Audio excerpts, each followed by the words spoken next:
Health today is becoming a topic of great contention amongst researchers, health gurus, fitness experts, and influencers alike.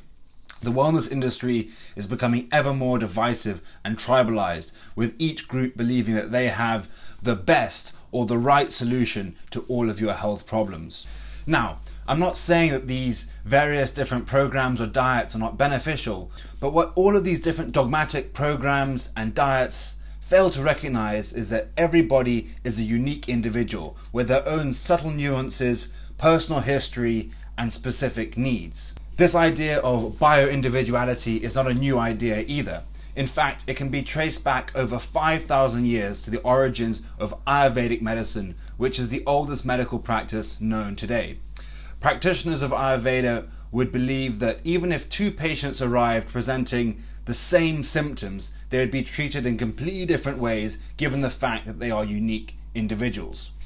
So, given this, how could there possibly be a single diet or workout program that is suitable for every single person? Well, I believe that if your goal is to simply maintain a healthy and balanced lifestyle, then there are a few simple principles that everyone can follow to help to achieve this goal. Principle number 1 is to eat more whole foods. Processed foods are everywhere today. They're cheap, convenient, and they taste delicious. But what may be cheap today has the hidden cost of negatively affecting your health tomorrow.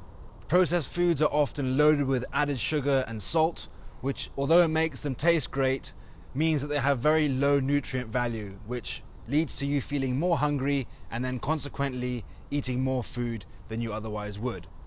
And if that's not bad enough, these processed foods tend to have added preservatives and chemicals which can wreak havoc on your gut and internal systems. Some tips that I have to help you increase the amount of whole foods that you're eating would be, firstly, try to grow your own food.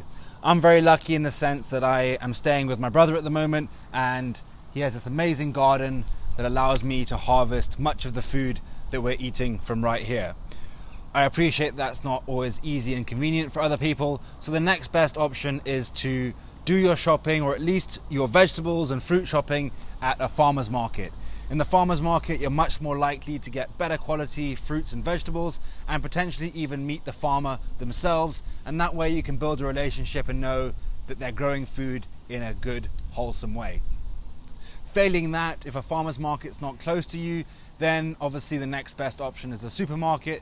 But when you are shopping in the supermarket, try to focus on the outside edges of the supermarket and avoid the inner aisles.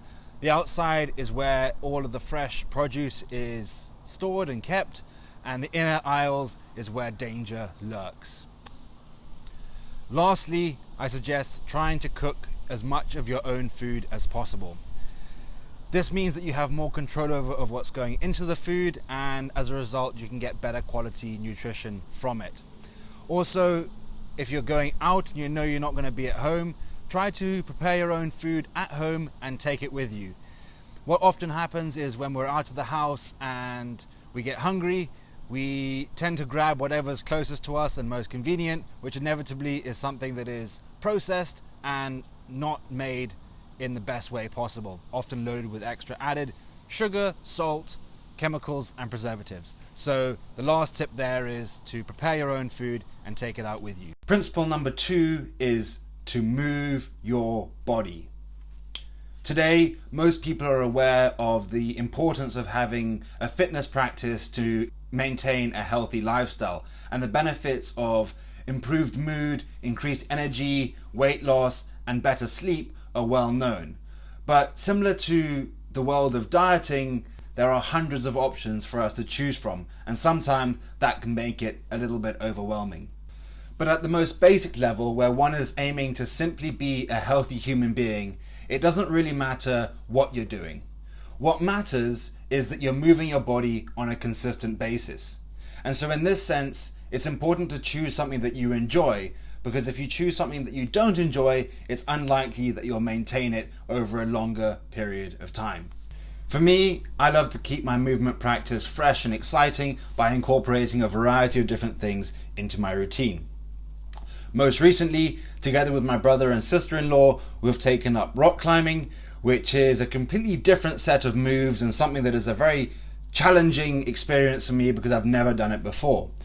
Now we like to go climbing twice a week, and we go and join what they call social climbing. So not only do we get to challenge and move our bodies in new and exciting ways, but we also get to socialize with new people who are like-minded in their endeavors as well. In addition to rock climbing, I've also built a simple and basic home gym in one of the empty barns on the farm here.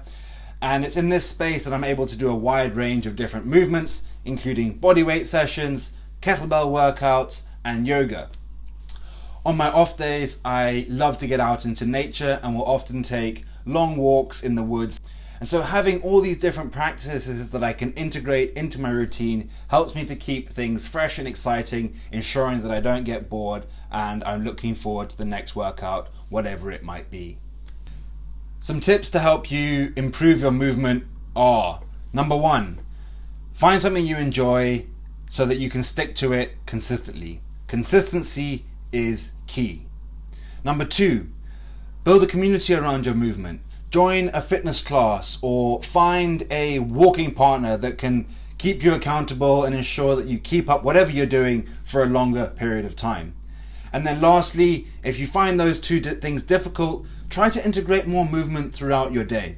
This could be as simple as walking to work, taking the stairs, or having stand-up meetings. Whatever you do, just try and keep moving as much as possible, as opposed to just sitting behind your desk and not doing anything for hours on end. Principle number 3 is to find stillness. Now, although the previous 2 points I've already mentioned are essential to our health and well-being, one area of our wellness that has often been overlooked but is now gaining more and more traction is that of attending to our emotional and mental well-being. A great way of doing this is to take time each day to pause and just be still. Taking time each day to introduce stillness into your routine can help to calm the mind and relax the nervous system. Stillness helps to bring a sense of clarity and peace of mind that can reduce stress and improve overall health and well-being. Some tips that I would recommend for helping to find more stillness in your life would be: number 1, to establish a meditation practice. Meditation doesn't have to be complicated, and it can be as easy as just sitting down for 2 to 5 minutes and observing your thoughts and emotions. There are many meditation apps that I would also recommend. Things like Waking Up, Headspace, or Calm are all excellent ways to establish a meditation practice. Number 2 would be to learn more about breathwork. There are many different techniques that you can use and would be very beneficial, but I would suggest looking up the 4-7-8 breathing technique or something like box breathing, which can be used in different contexts to change your physiology at certain times. And then lastly would be to start journaling on a daily basis. By starting your day or ending your day with a journal note entry can really be a great way of taking your thoughts and emotions and putting on paper so you're not in this whirlwind space 24/7. Now, in conclusion, there's no doubt that there are restrictive diets and training programs that can be very beneficial for people. But in most cases, these are very difficult to follow and not very enjoyable. And so in the long term, people are not going to be able to stick to these diets, whatever they may be. Therefore, I suggest that you seek out those practices that you find enjoyable and the things that you can stick to for the longest amount of time.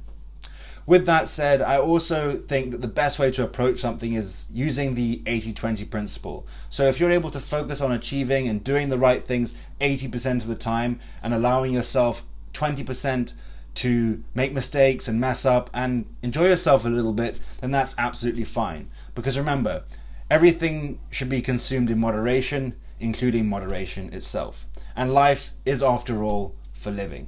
So go out there, try your best, and if you apply these things to your life 80% of the time, sit back and watch and see how your life changes. If you found this video beneficial, please let me know in the comments below and be sure to subscribe to the channel. Thank you for watching, and we'll see you in the next video.